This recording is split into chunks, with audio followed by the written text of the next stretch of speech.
Hello friends, तो लीजिए आ गया है आपका ABC analysis for January 25 exam. तो एबीसी एनालिसिस आखिर है क्या? ध्यान दीजिए, जब हम पढ़ाई करते हैं तो पढ़ने का एक सीक्वेंस होता है। सबसे पहले एक बेस वाले चैप्टर, फाउंडेशन चैप्टर, फिर धीरे धीरे आगे बढ़ते हैं। वो सीक्वेंस होता है पढ़ाई करने का। बट ध्यान दीजिए, रिवीजन करने का भी एक सीक्वेंस होता है। रिवीजन किस सीक्वेंस में करना है? पढ़ाई आपने कर ली, एग्जाम आने वाले हैं, रिवीजन करना है। अब रिवीजन करने के लिए अगर आपको वो सीक्वेंस मालूम हो जिस सीक्वेंस में पढ़ाई करके आपके अच्छे नंबर आ जाएंगे, तो उसको बोलते हैं एबीसी एनालिसिस। इसमें खास बात क्या है? इसमें खास बात यह है कि हम इसमें पढ़ाई करते हैं सबसे पहले उन चैप्टर्स की जहां से ज्यादा मार्क्स का इस बार एग्जाम में आने की उम्मीद है। मेहनत पूरी करनी है, चैप्टर हमने सारे कवर करने हैं, कॉन्सेप्ट हमने सारे कवर करने हैं, क्वेश्चन हमने सारे कवर करने हैं, बट करने कैसे हैं, यह है हमारा एबीसी एनालिसिस। तो पिछले अटेम्प्ट के अंदर किन चैप्टर से क्वेश्चंस आए, किस टॉपिक पर आए, कितनी कवरेज थी और पास्ट ट्रेंड क्या रहा है पिछले 10 अटेम्प्ट का, उस चीज को पूरा एनालाइज करने के बाद बनाता हूं मैं एबीसी एनालिसिस। और हर बार ऐसा होता है कि इस एबीसी एनालिसिस की मदद से स्टूडेंट्स मार्क्स अच्छे स्कोर करता है। पढ़ाई का सीक्वेंस में सेट कर देता हूं कि जब हम रिवीजन करेंगे तो रिवीजन हम किस चैप्टर से स्टार्ट करेंगे। सबसे पहले कौन सा चैप्टर, उसके बाद कौन सा चैप्टर और उसके बाद कौन सा चैप्टर। अच्छा, ये कर लेने के बाद आता है एग्जाम। एग्जाम के अंदर जो 3 घंटे आपके पास है, उन 3 घंटे में पेपर लिखना कैसे है। सबसे पहले कौन सा क्वेश्चन करूं, उसके बाद कौन सा क्वेश्चन करूं और उसके बाद कौन सा क्वेश्चन करूं, इस पर डिपेंड करता है कि आपके मार्क्स कितने आएंगे। एग्जाम में आप रैंक लेकर पास होने वाले हो या एग्जाम में आप पास होने वाले हो या बाई चांस एग्जाम में फेल होने वाले हो। तो सीक्वेंस की बड़ी इंपॉर्टेंस है। रिवीजन तो आप कैसे भी कर सकते हैं, जैसे आपने पढ़ाई करी वैसे रिवीजन कर दीजिए। बट अगर इस रिवीजन को आप इफेक्टिव तरीके से करेंगे, उस तरीके से करेंगे जिससे मार्क्स ज्यादा आए, तो आपके लिए फायदा होगा। कम समय में ज्यादा आउटपुट, कम समय में ज्यादा मार्क्स, इसको क्या बोलते हैं हम? Efficiency, effectiveness. अच्छा, तो एबीसी एनालिसिस से मेरा मतलब है कि मैं आपको चैप्टर के सीक्वेंस बताऊंगा कि जनवरी 25 के एग्जाम के लिए सबसे पहले हम कौन सा चैप्टर पढ़ेंगे, उसको रिवाइज करेंगे, उसके बाद बढ़ेंगे अगले चैप्टर की तरफ। तो ये सीक्वेंस आपको हेल्प करेगा एक इफेक्टिव पढ़ाई करने की तरफ, और आपके फाउंडेशन को मजबूत करते हुए आगे बढ़ते जाएंगे। और कौन कौन से टॉपिक इस कमिंग अटेम्प्ट के लिए हाईली इंपॉर्टेंट है, ये मैं आपको बताऊंगा। और कुछ क्वेश्चंस जो आपके स्टडी मैट से हैं, जो क्वेश्चंस एग्जॉस्टिव क्वेश्चन है, कॉम्प्रिहेंसिव क्वेश्चंस है, वो मैं आपको बताऊंगा। एग्जाम में लिखना कैसे है, उसके ऊपर आपको बताऊंगा। कुल मिलाकर आपको मैं एक ओवरऑल नॉलेज दूंगा कि एग्जाम के अंदर इस कॉस्टिंग वाले पेपर के अंदर 100 में से 90+ मार्क्स कैसे लेकर आए। पढ़ाई सभी करते हैं, बट पढ़ना कैसे है, it is very important. Revision सभी करते हैं, बट रिवीजन करना कैसे है, it is very very important. तो शुरू करते हैं एबीसी एनालिसिस जनवरी 25 वाले एग्जाम के लिए। सबसे पहले बात कर रहा हूं मैं फाउंडेशन चैप्टर की। ये मैंने नया ऐड किया है।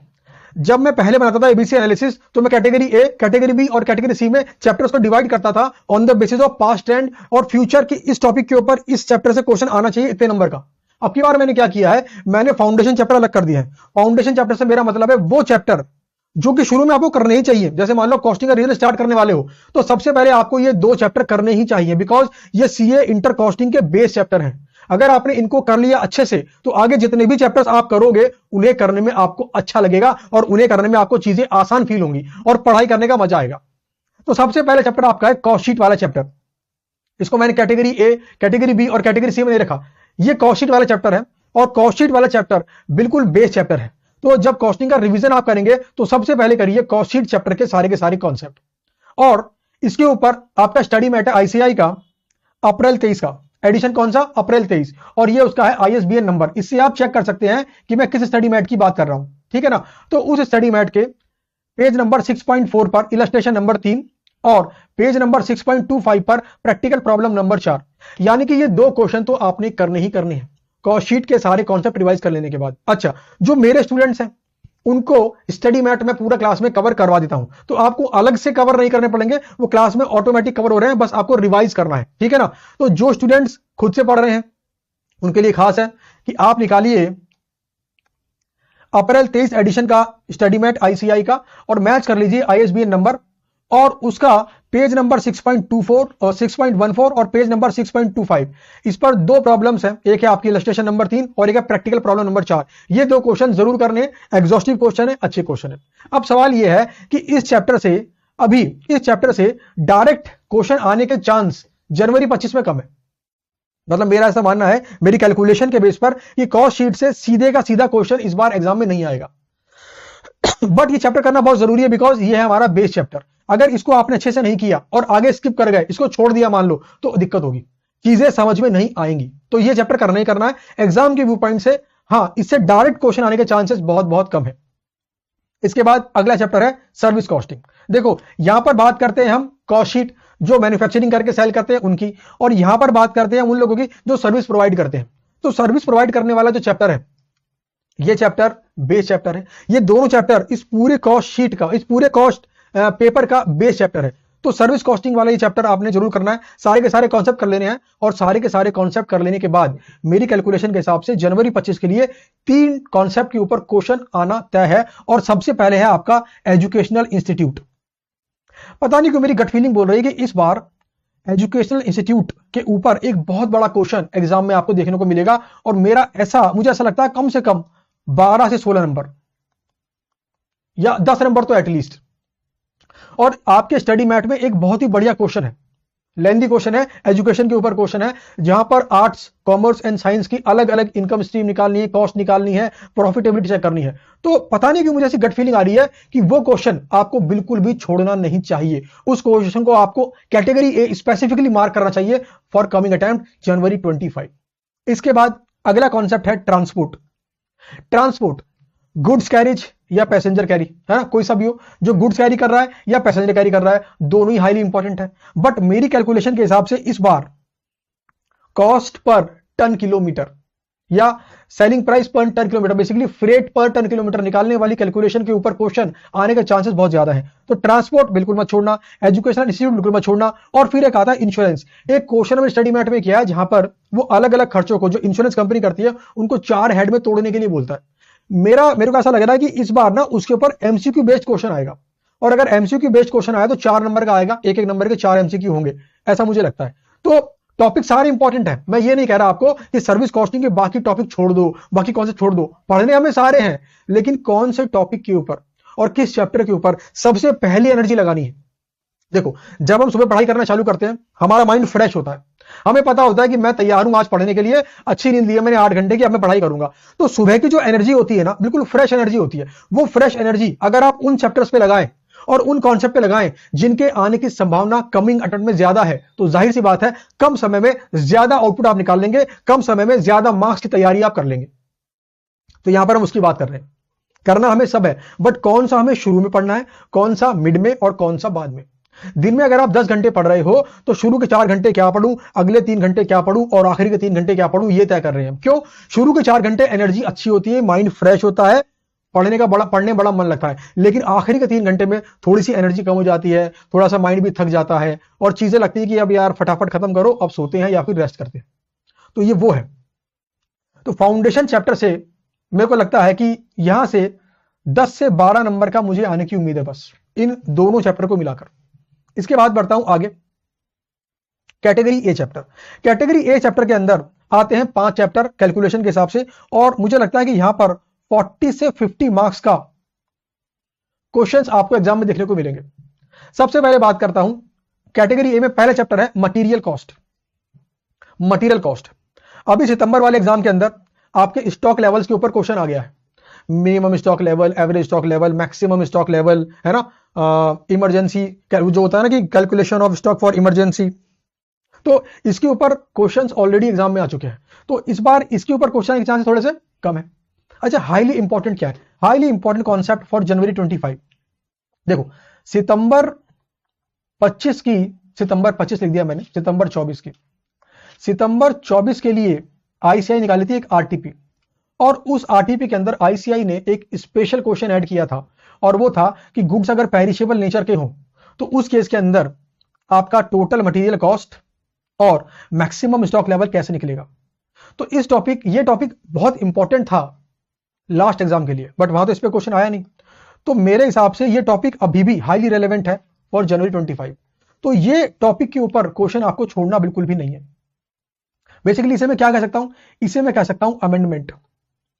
कभी कभी बच्चे मुझसे बोलते हैं सर कॉस्टिंग में कहां अमेंडमेंट आते हैं भाई साहब, आरटीपी के अंदर कोई नया टॉपिक ऐड कर दिया, कोई नई तरीके का क्वेश्चन ऐड कर दिया, या कोई नई तरीके की कॉन्सेप्ट ऐड कर दिया, वो अमेंडमेंट ही है। एक बार आरटीपी में क्वेश्चन पूछ लिया गया है, इसका मतलब है कि एग्जाम में वो क्वेश्चन आपका आ सकता है। और अगर एग्जाम में वो क्वेश्चन आपका आ सकता है तो आपके लिए तो हो गया अमेंडमेंट। तो अगर आपने अमेंडमेंट नहीं की है तो दिक्कत हो जाएगी। चलो अमेंडमेंट कहां से कवर करनी है आपको इस बारे में बता देता हूं। ये जो फाइल मैं आपको दिखा रहा हूं ये फाइल की पीडीएफ फाइल इस वीडियो के डिस्क्रिप्शन में आपको मिल जाएगी और वहां पर मिलेंगे आपको पेज नंबर 3 पर कुछ लिंक्स, जिनमें एक है यूजफुल लिंक नंबर 4 और यहां पे लिखा है अमेंडमेंट वीडियो। अमेंडमेंट वीडियो तो न्यू सिलेबस आने के बाद आईसीएआई ने जो भी नए कॉन्सेप्ट ऐड किए हैं, उनके ऊपर जो भी नए क्वेश्चंस ऐड किए हैं उसकी एक प्रॉपर वीडियो बनाकर मैंने यूट्यूब पर ऑलरेडी अपलोड कर दिया और उस वीडियो का लिंक मैंने आपको यहां पर लिख कर दे दिया है। तो पीडीएफ फाइल में क्लिक करोगे सीधे वीडियो खुल जाएगी आपकी। तो अमेंडमेंट कवर करने के लिए आपको ये वाली वीडियो देखनी चाहिए और ये हाईली इंपॉर्टेंट है बिकॉज लास्ट एग्जाम के अंदर अमेंडमेंट के ऊपर कोई क्वेश्चन एग्जाम में नहीं आया है। तो अमेंडमेंट तो है, एक एग्जाम में आया नहीं है, तो अब कब आ सकता है? जनवरी 25। तो हाईली इंपॉर्टेंट। तो कैटेगरी ए में आता है मटेरियल कॉस्टिंग और मैंने बता दिया आपको मोस्ट इंपॉर्टेंट कॉन्सेप्ट है आपका in case of perishable nature of goods. Exam में आने की संभावना मेरे हिसाब से 90% से ज्यादा, बिकॉज लास्ट एग्जाम में आया नहीं है और अमेंडमेंट है। तो इन दो वजह से ये बन जाता है very very very very important.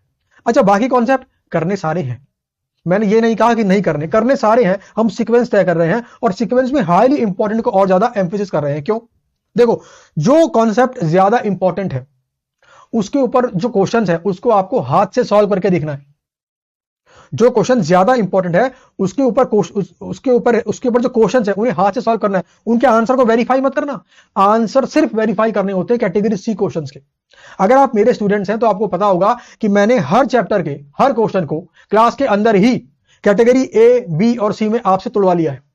Category A से मतलब है वो क्वेश्चंस जो आपके लिए डिफिकल्ट है, कैटेगरी सी मतलब वो क्वेश्चंस जो आपके लिए बेकार हैं, बहुत आसान है, तुच्छ क्वेश्चन है, और कैटेगरी बी मतलब इन बिटवीन, एक आध पॉइंट हार्ड है, बाकी सब इजी है। तो जब आप रिवाइज करेंगे ना तो क्या करेंगे, सबसे पहले सारे के सारे कॉन्सेप्ट रिवाइज करेंगे, उसके बाद कैटेगरी ए वाले क्वेश्चंस को सॉल्व करेंगे, कैलकुलेटर, पेन और शीट लेकर। आंसर वेरीफाई नहीं करेंगे, सॉल्व करेंगे। अच्छा, कैटेगरी बी और कैटेगरी सी के आंसर्स को आप वेरीफाई कर सकते हैं, इससे क्या होगा, टाइम बचेगा। और कैटेगरी ए वाले क्वेश्चंस और कॉन्सेप्ट आपके पकड़ में होने चाहिए। एग्जाम में अगर कैटेगरी ए वाले क्वेश्चन आपने सॉल्व करके गए हैं और कॉन्सेप्ट आपकी पकड़ में है, नंबर आपको मिलेंगे पूरे के पूरे। ठीक है, चलिए इसके बाद अगला चैप्टर है आपका जो कैटेगरी ए में आता है जनवरी 25 के लिए, उसका नाम है एम्प्लॉय कॉस्ट। अब ध्यान देना, सितंबर 24 के अंदर, लास्ट एग्जाम के अंदर सितंबर 24 के अंदर ओवर टाइम के ऊपर बेस्ड क्वेश्चन एग्जाम में पूछ लिया गया है, तो इसके चांसेस अगेन कम है। इस बार मुझे क्या लगता है, एक तो ये स्कीम वाले क्वेश्चन, रोवल प्लान एंड होलसेल स्कीम है ना, ये ज्यादा इंपॉर्टेंट है। अच्छा, employ cost and direct expenses, तो एक टॉपिक है डायरेक्ट एक्सपेंसेस, है ना। तो वो जो क्वेश्चन है, वो जो दो क्वेश्चन है जो स्टडी मैट में आईसीआई ने अलग से स्पेसिफिकली ऐड किए थे नए सिलेबस वाले में, वो दो क्वेश्चन इज हाईली इंपॉर्टेंट। तो कैटेगरी ए में पूरा का पूरा चैप्टर है और इस चैप्टर में कौन सा कॉन्सेप्ट भी कैटेगरी ए में आपको मैंने बता दिया। इसके बाद बढ़ते हैं आगे, अगला चैप्टर है ओवरहेड्स। ओवरहेड्स इस चैप्टर में से कॉम्प्रिहेंसिव मशीन आर रेट के ऊपर अभी एग्जाम में क्वेश्चन पूछ लिया गया है। तो simple machine hour rate and comprehensive machine hour rate के ऊपर क्वेश्चन पूछे जाने के चांसेस कम है। अच्छा, इसमें ज्यादा इंपॉर्टेंट क्या है इस बार मुझे लगता है, इस बार मुझे लगता है कि ओवरहेड वाले चैप्टर से आएगा redistribution of overhead. Redistribution of overhead, तो वो जो मेथड्स है ना, उन मेथड्स को अच्छे से करें। अगला है चैप्टर नंबर 4, मार्जिनल कॉस्टिंग। यह इकलौता एक ऐसा चैप्टर है जो एग्जाम में, किसी भी एग्जाम के अंदर 20 नंबर तक का आने की हैसियत रखता है। इतना इंपॉर्टेंट है, 20 नंबर तक का इस चैप्टर से, सिंगल चैप्टर से आ सकता है। इस चैप्टर से अभी आया था डिसीजन मेकिंग के ऊपर क्वेश्चन, बट पूरे का पूरा चैप्टर इज हाईली इंपॉर्टेंट। इस बार मुझे लगता है break even point, calculation of desired profit, desired sales, calculation of minimum price, calculation of PV ratio, इसके ऊपर एक जबरदस्त क्वेश्चन कम से कम 10 से 12 नंबर का एग्जाम में आएगा। और मुझे स्पेसिफिकली लगता है जो है ना calculation of income under absorption costing approach and marginal costing approach, उसके ऊपर काफी टाइम से एग्जाम में क्वेश्चन नहीं आया है। तो मुझे लगता है कि वो बहुत ज्यादा इंपॉर्टेंट है, पूरा चैप्टर इंपॉर्टेंट है और उस चैप्टर में ये दो टॉपिक ज्यादा इंपॉर्टेंट है मेरे हिसाब से। फिर इसके बाद आता है अगला chapter, standard costing chapter. Standard costing chapter अगर आप मेरे स्टूडेंट्स हैं तो आपको पता है हम फॉलो करते हैं बॉक्स अप्रोच। तो अगर आपने बॉक्स अप्रोच से समझ रखा पूरा चैप्टर, तब तो पूरे का पूरा चैप्टर आपके लिए हलवा है, आप क्वेश्चन यूं सॉल्व करोगे, यूं। अभी लास्ट एग्जाम के अंदर मटेरियल एंड लेबर वेरिएंस के ऊपर क्वेश्चन एग्जाम में आ चुका है, तो इस बार वेरिएबल एंड फिक्स्ड ओवरहेड के ऊपर एग्जाम में आने के चांसेस ज्यादा है। और पता नहीं क्यों मेरा मन कह रहा है कि इस चैप्टर से ना इस बार रिवर्स टाइप वाले क्वेश्चन आएगा, रिवर्स टाइप वाला क्वेश्चन, जहां पर क्या होता है, कुछ इंफॉर्मेशन होती है, कुछ वेरिएंस गिवन होते हैं, हमें कुछ इंफॉर्मेशन निकालनी होती है और कुछ वेरिएंस निकालने होते हैं। इनको बोलते हैं रिवर्स टाइप क्वेश्चंस। तो रिवर्स टाइप क्वेश्चंस आपके स्टडी मैट में कम से कम 4 से 5 है, आपके आईसीआई स्टडी मैट में कम से कम 4 से 5 है। तो वो 4 से 5 रिवर्स टाइप वाले क्वेश्चंस आपको कम से कम 2 से 3 बार खुद से सॉल्व करने हैं।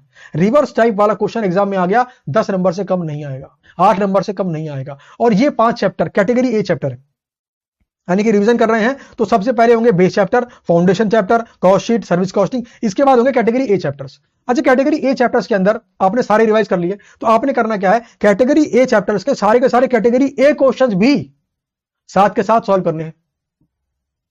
अगर आप मेरे स्टूडेंट्स हैं तो आपको पता है आपके लिए कौन से क्वेश्चंस कैटेगरी ए में आते हैं, और अगर आप मेरे स्टूडेंट्स नहीं हैं, सेल्फ स्टडी कर रहे हैं, तो खुद से तय करें, जो आपको बहुत डिफिकल्ट लगे कैटेगरी ए में हो गया, जो बहुत ईजी लगे कैटेगरी सी में आ गया। तो कैटेगरी ए के 5 चैप्टर, सारे कैटेगरी ए क्वेश्चन सॉल्व करने हैं, कैटेगरी बी और कैटेगरी सी के आंसर्स को वेरीफाई करना है, उनके मेन पॉइंट्स को वेरीफाई करना है। तो कैटेगरी ए चैप्टर्स हो गए।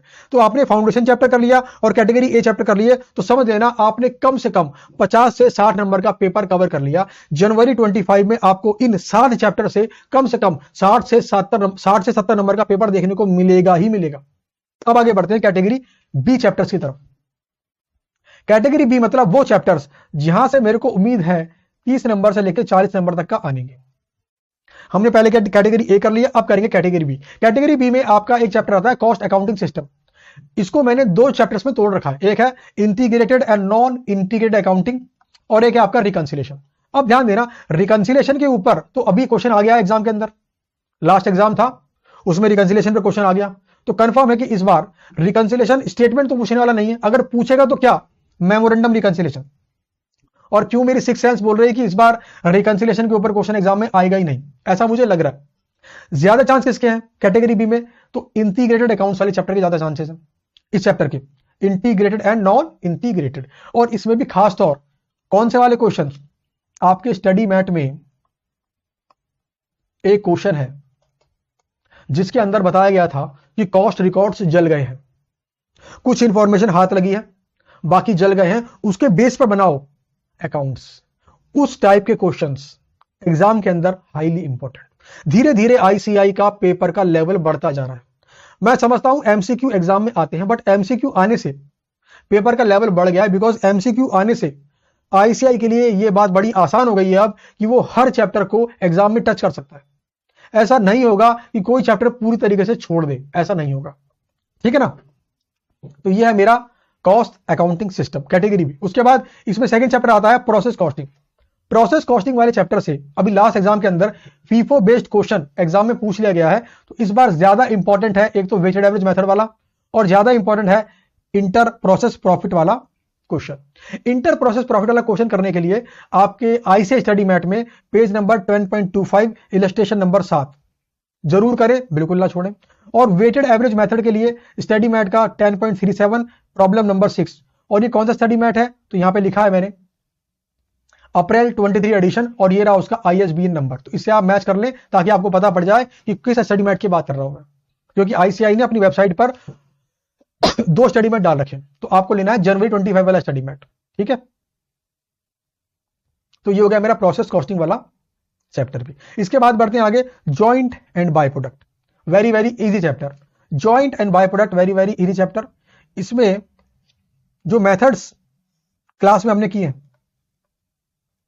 है ना, उन मेथड्स के बेस पर एमसीक्यू वाला क्वेश्चन एग्जाम में आने के चांसेस है। तो ये कैटेगरी बी है मेरे हिसाब से। अच्छा, कैटेगरी बी कर लेने के बाद अब आखिरी में आते हैं कैटेगरी सी। कैटेगरी सी मतलब वो चैप्टर जहां से मेरे को उम्मीद है 10 से 20 नंबर का आने की जनवरी 25 के अंदर। सबसे पहला activity based costing. Activity based costing chapter बहुत ईजी है, सितंबर में उसके ऊपर क्वेश्चन ऑलरेडी आ चुका है, तो क्वेश्चन आने के चांसेस फुल फ्लैज कम है। बट फिर भी स्टडी मैट आईसीआई का page number 5.40 practical problem number 5 very very important, बहुत बढ़िया क्वेश्चन है, इसको स्किप ना करें, हाथ से सॉल्व करें। उसके बाद है unit as batch costing and job costing. ये दोनों चैप्टर मेरे हिसाब से बहुत ज्यादा लीस्ट इंपॉर्टेंट है, मतलब कैटेगरी से लिख दिया मैंने, आगे लिखता हूं लीस्ट इंपॉर्टेंट। बट इसका मतलब ये नहीं कि छोड़ दें इनको भी करेंगे, बट आखिरी में। ये कब कर रहा है? आखिरी टाइम। पहले करने के पहली मेन एनर्जी कहां लगेगी? फाउंडेशन चैप्टर, उसके बाद कैटेगरी ए चैप्टर, उसके बाद कैटेगरी बी चैप्टर, और आखिरी में कैटेगरी सी चैप्टर। तो जॉब कॉस्टिंग वाला चैप्टर आपका ऑटोमेटिकली हो जाता है अगर आपने कॉस्ट शीट वाला चैप्टर प्रॉपर्ली किया। अगर कॉस्ट शीट वाले चैप्टर में आपने खाना पूर्ति करी है तो जॉब कॉस्टिंग वाला चैप्टर आपके लिए डिफिकल्ट हो जाएगा। Otherwise job costing, unit and batch costing, these chapters are very very easy. फिर कैटेगरी सी में आता है एक और चैप्टर, इसका नाम है बजट। अब पता नहीं क्यों बजट, हालांकि बहुत ही बढ़िया चैप्टर है, बट पता नहीं क्यों मेरे कैटेगरी सी में लग रहा है क्वेश्चन। क्यों? क्योंकि बजट चैप्टर के ऊपर या तो आएगा फुल फ्लेज क्वेश्चन, बजट बनाओ 8 नंबर का या 10 नंबर का, या फिर ऐसा भी हो सकता है कि इसके ऊपर वो एक प्लानिंग बेस्ड बजट बनाकर कोई केस सिनेरियो बेस्ड क्वेश्चन आपको एग्जाम में दे दे और बोले कि बताओ इसके एमसीक्यू क्वेश्चन का आंसर। तो एमसीक्यू बेस्ड क्वेश्चंस एग्जाम में इसके ऊपर आने के चांसेस हैं। तो ये मैंने बात कर दी एबीसी एनालिसिस। आपको मैंने बता दिया कि कौन से चैप्टर किस सीक्वेंस में कैसे पढ़ने हैं, और पढ़ने आपको इस तरीके से ही है ताकि आपकी मेन एनर्जी लगे उन चैप्टर्स के ऊपर जो बहुत ज्यादा इंपॉर्टेंट है। उसके बाद आप उन चैप्टर पे काम करो जो कम इंपॉर्टेंट है, और सबसे आखिरी में आप उन चैप्टर को पढ़ो जो वेरी वेरी कम इंपॉर्टेंट है। ठीक है? अच्छा, इस पीडीएफ फाइल के अंदर कुछ खास चीजें मिलेंगी आपको जो आपको हेल्प करेंगी जनवरी 25 वाले एग्जाम में। देखो, पढ़ाई कैसे करनी है, किस सीक्वेंस में पढ़ना है, ये तो मैंने बता दिया आपको, लेकिन सवाल ये कि रिवीजन कैसे करें। तो रिवीजन करने के लिए मैंने बनाई थी अभी रिवीजन मैराथन। 2 पार्ट में रिवीजन मैराथन है, एक है पार्ट 1 और एक है पार्ट 2, और ये वीडियो बना के मैंने यूट्यूब पर डाल दी है। तो पार्ट 1 एंड पार्ट 2, इसमें सारे के सारे चैप्टर आ जाएंगे। लगभग 24 घंटे का रिवीजन है ये, 12-12 घंटे की 2 वीडियो मोटे तौर पर, तो लगभग 24 घंटे की रिवीजन वीडियो है। और इसके नोट्स कहां मिलेंगे आपको? ये रहा रिवीजन मैराथन पीडीएफ नोट्स। तो आपने करना क्या है, इस लिंक से पूरी की पूरी बुक निकालो, करीबन 150 प्लस पेज की बुक होगी, प्रिंट आउट करवाओ, बनवाओ स्पाइरल, और ये दोनों वीडियोस से आप रिवाइज करो कम से कम 2 बार। स्पीड को आप बढ़ा सकते हो, यूट्यूब पर है ये वीडियोस। तो रिवीजन आपको इससे करना है। यहां पर मैंने एग्जॉस्टिव रिवीजन करवाया, मतलब मैंने खींचातानी नहीं करी, मैंने खाना पूर्ति नहीं करी कि रिवीजन करवाना है यार, यूट्यूब पे डालना है, यहां पैसे थोड़ी आते हैं, डाल दो कुछ भी नहीं। मैंने खूब ढंग से मेहनत करी है, एक एक कॉन्सेप्ट, एक एक क्वेश्चन बारीकी में सॉल्व किया है, कॉन्सेप्ट को डिटेल में कवर किया है। तो आपको रिवीजन करना है इन दोनों वीडियो से, part 1 and part 2, plus notes मैंने दे दिए हैं आपको। इसके बाद अमेंडमेंट वीडियो, ये मैंने आपको ऑलरेडी बता दिया है। अमेंडमेंट वीडियो करे बिना एग्जाम में मत जाना, because amendment her bar exam के लिए बच जाता है, वेरी वेरी इंपॉर्टेंट। इसके बाद आते हैं 5वें नंबर पे सुपर 40 क्वेश्चंस। सुपर 40 क्वेश्चन से मेरा मतलब है आपके पूरे कॉस्ट सब्जेक्ट के top 40 questions, highly important questions, category A questions. तो मैंने सुपर 40 क्वेश्चंस की वीडियो बनाकर यहां पे डाल दिया, उसकी पीडीएफ फाइल आपको मिल जाएगी। और अभी कुछ ही टाइम के बाद मैं सुपर 40 क्वेश्चंस के ऊपर एक डिस्कशन वीडियो बनाकर यूट्यूब पे डाल दूंगा, जहां पर मैं उन क्वेश्चंस के हर एक मेन पॉइंट्स को डिटेल में एक्सप्लेन करूंगा, यूट्यूब पर डाल दूंगा। तो आपको जरूर देखना है।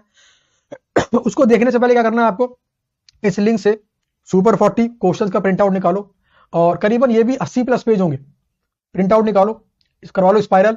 मैंने क्वेश्चन लिखा है, आंसर लिखा है, बिल्कुल सिंपलीफाइड फॉर्म के अंदर, एक बार गो थ्रू करो, और कुछ ही समय बाद आपके पास सुपर 40 की रिवीजन वीडियो यूट्यूब पर डलने वाली है, जिससे आपके सारे कैटेगरी ए क्वेश्चंस और उन कैटेगरी ए क्वेश्चंस के सारे कैटेगरी ए पॉइंट्स मैं कवर कर दूंगा डीपली। एग्जाम में 90 प्लस मार्क्स लेके आ सकते हो। अच्छा, ये वीडियो कहां डलेगी सुपर 40 वाली? तो सुपर 40 वाली वीडियो डलेगी यूट्यूब पर और डलेगी टेलीग्राम चैनल के अंदर। तो इसको भी आप ज्वाइन कर सकते हैं ताकि आपको बार बार यूट्यूब ना खोल के देखना पड़े, टेलीग्राम पर नोटिफिकेशन आ जाएगी आपको। अच्छा, खास बात, अब बढ़ते हैं आगे। सितंबर 24 के अंदर जो एग्जाम में पेपर आया था, उस पेपर का कंप्लीट एनालिसिस यहां पर है। इससे क्या फायदा मिलेगा आपको, ये बता दूं आपको ये पता पड़ जाएगा कि लास्ट एग्जाम जो था वो इजी था कि डिफिकल्ट था। नॉर्मली क्या होता है कि अगर एक एग्जाम डिफिकल्ट आए ना, तो अगले वाला या तो इजी आता है या एवरेज आता है, और अगर ये इजी आ गया तो समझ जाओ अगले वाला एवरेज या डिफिकल्ट, और अगर ये एवरेज आ गया तो समझ जाओ या तो बहुत इजी या बहुत मुश्किल। तो एक मोटा मोटा डायरेक्शन मिलती है कि आपके पढ़ाई का लेवल क्या होना चाहिए। हालांकि सीए एग्जाम है, डिफिकल्टी समझ के करो, फिर भी एक गो थ्रू कर लो कि एग्जाम पेपर कैसा था लास्ट वाला। इससे आपको मोटा मोटा आइडिया मिलेगा और आपको पता पड़ेगा कि आपसे आईसीए एग्जाम में चाहता क्या है। उसके बाद 8वां पॉइंट वेरी वेरी इंपॉर्टेंट, आपने अच्छे से पढ़ाई कर ली, आपने अच्छे से रिवीजन कर लिया, मगर एग्जाम के अंदर अच्छे से आंसर प्रेजेंट नहीं कर पाए, आपको नंबर नहीं मिलेंगे। एग्जाम के 3 घंटों में आपने अपना पेपर कैसे लिखा, इसी पर तय होता है कि आपको कितने मार्क्स मिलेंगे, और इसी पर तय होता है आप फेल होने वाले हो, पास होने वाले हो, रैंक लेके आने वाले हो। और सबसे बड़ी प्रॉब्लम यह है कि चाहे मैं हूं चाहे आप खुद हो, एक नॉर्मल प्रॉब्लम तो है कि हम सब लोग रिजल्ट के बेस पर ही बंदे की मेहनत का आंकलन करते हैं। अगर आप एग्जाम में क्वालिफाई कर गए तो मैं भी कहूंगा, आप भी कहेंगे, आपके पेरेंट्स भी कहेंगे, आपके दोस्त भी कहेंगे तूने यार बड़ी मेहनत करी थी। अगर आप रह गए, मैं भी कहूंगा बेटे कमी देखो, आपको भी लगेगा कि मेरी कमी क्या रह गई, आपके पेरेंट्स भी कहेंगे फोन में लगा रहता था है? तो कहने का मतलब यह है कि presentation is very very important. तो यहां मैंने ऑल इंडिया रैंक 2 था हमारा स्टूडेंट, कॉस्टिंग में 96 मार्क्स लेकर आया था, तो उसकी आंसर कॉपी मंगाकर प्रॉपरली मैंने आपको बताया है इस वीडियो के अंदर कि एग्जाम में कैसे लिखना चाहिए, how to present the answer in exam, ताकि नंबर ना कटे, आंसर छुप ना जाए, मेन आंसर कैसे हाईलाइट करूं, कैसे बनाऊं टेबल, स्केल से बनाऊं या बिना स्केल के बनाऊं, बहुत स्पीड में लिखूं या कम स्पीड में लिखूं, बहुत साफ लिखूं या चलेगा स्पीड के अंदर भी। तो सारी बातें मैंने यहां पर कवर की हैं, एग्जाम के लिए वेरी वेरी इंपॉर्टेंट। अगली बात है मई 24 का क्वेश्चन पेपर का सॉल्यूशन। देखो अभी कुछ टाइम बाद में क्या करूंगा, सितंबर 24 में जो क्वेश्चन पेपर एग्जाम में आया था उसको सॉल्व करके यूट्यूब पे डाल दूंगा, उसको भी आपने करना है। मई 24 में जो क्वेश्चन पेपर एग्जाम में आया था उसका सॉल्यूशन बनाकर मैं ऑलरेडी यूट्यूब में डाल चुका हूं, तो यह वीडियो जरूर देखें। ये गलती मत करना कि मैं नहीं करूंगा, मैं छोड़ दूंगा, नहीं, क्वेश्चन पेपर का सॉल्यूशन करने से कॉन्फिडेंस आता है। आपको पता पड़ता है कि अगर आप मई 24 के एग्जाम में बैठे होते तो आप कितने पानी में थे, क्या आप सॉल्व कर पाते या सॉल्व नहीं कर पाते। तो एक इन्वायरमेंट मिलता है एग्जाम में पेपर सॉल्व करने का। तो मई 24 का क्वेश्चन पेपर सॉल्व करके मैंने यूट्यूब में डाल रखा है, तो ये वीडियो आपको जरूर देखनी है। और उस वीडियो के डिस्क्रिप्शन में आपको मिलेगी सिंप्लीफाइड फॉर्म में सारे के सारे आंसर, उसका प्रिंट आउट मारो, क्वेश्चन पेपर सॉल्व करो। फिर सितंबर 24 के लिए जो आरटीपी इंस्टीट्यूट ने इश्यू करी थी उसकी प्रॉपर वीडियो बना के मैंने डाल रखी है यहां पर। ध्यान देना, बच्चे क्या करते हैं, बच्चों की खास गलती क्या होती है, सुनो मेरी बात। पढ़ाई अच्छे से कर ली, रिवीजन कर लिया, बट एग्जाम में बैठने से पहले क्वेश्चन पेपर सॉल्व नहीं किया, आरटीपी सॉल्व नहीं किया, एमटीपी सॉल्व नहीं किया, तो क्या दिक्कत होगी, एग्जाम के अंदर पेपर आएगा आपसे सॉल्व नहीं होगा। आप वो स्पीड मेंटेन ही नहीं कर पाओगे जिस स्पीड के अंदर पूरे का पूरा क्वेश्चन पेपर सॉल्व होना चाहिए।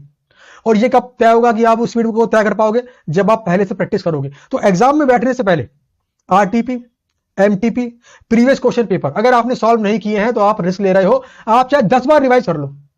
और एग्जाम में बैठने से पहले अगर आपने एक भी आरटीपी सॉल्व नहीं करी, वहां पर आपके हाथ कांप जाएंगे, पेपर सॉल्व नहीं होगा, स्ट्रेस आपके कॉन्सेप्ट को झाड़ू मार देगा, कैलकुलेशन करोगे आंसर गलत आएगा, बटन गलत दबाओगे कैलकुलेटर के ऊपर, नंबर गलत, आंसर गलत, नंबर गलत, फेल हो जाओगे। तो एग्जाम बैठने से पहले सॉल्व करना है previous RTP, question paper, MTP, उसी के बाद एग्जाम में बैठना है और चेक करना है एग्जाम में पेपर करने से पहले अपनी स्पीड को घर बैठकर। तो सितंबर 24 की आरटीपी सॉल्व कर रखी है, यूट्यूब पे डाल रखी है, बैठ के सॉल्व करो। जनवरी 25 की आरटीपी सॉल्व करके यूट्यूब पे डाल दूंगा, बैठ के सॉल्व करो। अच्छा, तो काम कर दिया मैंने, मई 24 सॉल्व कर डाल दिया, सितंबर 24 आरटीपी डाल दी। अच्छा, इसके बाद क्या है, अगर आप रैंक लेके आना चाहते हो तो, और जब आपने अक्सर सुना होगा एक बच्चा है, इसकी फाउंडेशन में भी रैंक थी, इंटर में भी रैंक थी, फाइनल में भी रैंक थी। तो ये कौन बच्चे होते हैं जिनकी फाउंडेशन में भी रैंक होती है, इंटर में भी रैंक होती है, फाइनल में भी रैंक होती है? ऐसा क्या पढ़ते हैं ये, इनकी स्ट्रेटेजी क्या होती है, ये किस तरीके से पढ़ाई करते हैं, कैसे रिवाइज करते हैं, एग्जाम में कैसे अपने आंसर को प्रेजेंट करते हैं? तो जो भी रैंक होल्डर्स की स्ट्रेटेजी है उसकी प्रॉपर वीडियो बना के मैंने यूट्यूब पर डाली हुई है, तो लिंक से क्लिक करो और देखो, अगर रैंक लाना चाहते हो तो। और अगर रैंक लाना नहीं चाहते, सिर्फ पास होना चाहते तो भी देखो एक बार, इससे आपको आइडिया मिलेगा कैसे रिवाइज करते हैं वो लोग। Point number 12, formula chart. Costing का पेपर मतलब फॉर्मूला, कॉन्सेप्ट समझ लेने के बाद फॉर्मूला याद होना चाहिए। एग्जाम के अंदर फॉर्मूला ट्रैक से याद होना चाहिए, ताकि फट से आप फॉर्मूले को लिखो और एग्जाम में क्वेश्चन को सॉल्व करो। तो फॉर्मूला चार्ट के अंदर सारे के सारे फॉर्मूलों को एक चैप्टर के सारे फॉर्मूलों को एक ही पेज पर डालकर एक फॉर्मूला चार्ट बनाया है। तो 12 से 13 या 15 पेज मैक्सिमम इसके अंदर है, प्रिंट आउट मारो, रिवाइज करो। 15 पेज है, रिवाइज होंगे 15 मिनट के अंदर या 20 मिनट के अंदर या आधे घंटे के अंदर, बट जितनी बार रिवाइज करोगे उतना आपका एग्जाम पक्का होता जाएगा, नंबर अच्छे आएंगे। उसके बाद how to crack C exam in just 1 attempt. अब ये वीडियो मैंने स्पेसिफिकली बनाई है। अक्सर बच्चे क्या करते हैं, एक बार दो बार पहले फेल हो लेते हैं, मतलब वो फेल होना ही चाहते हैं, फेल होना ही चाहते हैं। वो क्या करेंगे, आरटीपी सॉल्व नहीं करेंगे, एमटीपी सॉल्व नहीं करेंगे, क्वेश्चन पेपर की प्रैक्टिस नहीं करेंगे, कॉन्सेप्ट रिवाइज नहीं करेंगे, क्वेश्चन जान नहीं करता, पहले फेल होऊंगा फिर पास करूंगा। गलत टेक्निक। आपने पहली बार के अंदर ही सब काम कर लेने हैं ताकि आप पहली बार में पास हो जाओ। पहली बार में अगर आप पास हो गए, आपका कॉन्फिडेंस बूस्ट होगा, आपकी फैमिली को अच्छा लगेगा। और अगर पहली बार में अगर आप रह गए तो आपका दिल आपकी जान ले लेगा, आपका दिमाग आपकी जान ले लेगा। तो ऐसा मत करो। एग्जाम देने जाओ तो मजबूत मन से पूरे काम करने के बाद। अच्छा, तो पूरा काम करते कैसे हैं उसके बारे में मैंने इस वीडियो में बताया है, how to crack exam in just 1 attempt. उसके बाद है point number 14, link number 14, how to secure 97 marks in costing and secure rank. यहां पर ही मैंने मोटा मोटा सारी टेक्निक बताई है कि कॉस्टिंग में अच्छे मार्क्स कैसे आए। अच्छा, जो वीडियो है ना, मार्क्स कैसे लेकर आए, प्रेजेंटेशन कैसे दें, ये सिर्फ कॉस्टिंग के नहीं है, ये आपके सभी पेपर के लिए है। तो आप इसको एक बार देख लेंगे ना, तो आपको आपके सभी पेपर्स के ऊपर कैसे एग्जाम में लिखना होता है, कैसे सॉल्व करना होता है, जानकारी मिल जाएगी। तो उम्मीद करता हूं ये जो एबीसी एनालिसिस मैंने इतनी मेहनत से बनाया है और आपके लिए इतनी सारी वीडियोस बनाई है, रिवीजन वीडियो, और मई 24 क्वेश्चन पर सॉल्व किया है, सितंबर 24 की आरटी भी सॉल्व करी है, बहुत सारी सुपर 40 को वीडियो बनाई है, अमेंडमेंट वीडियो बनाई है, इसको आप प्रॉपरली यूज करेंगे और एग्जाम में बेनिफिट लेंगे और एग्जाम में पास होंगे। Thank you and best of luck for your exams.